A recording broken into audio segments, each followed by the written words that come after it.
All right, I've just put on my children or adult roller skates. I've done them in the large size, which goes up to about size 7.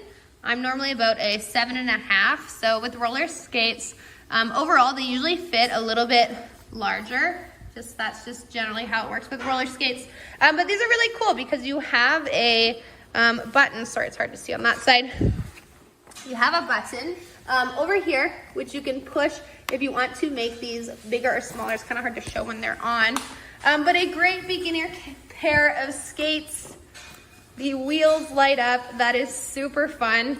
The brake on it is permanent, so these are definitely like beginner, upward, intermediate. Anything past that, you're gonna want a probably pair of skates where you can remove the brake. That's where you get that kind of intermediate or better style skate. But overall, pretty fast. Definitely get some speed.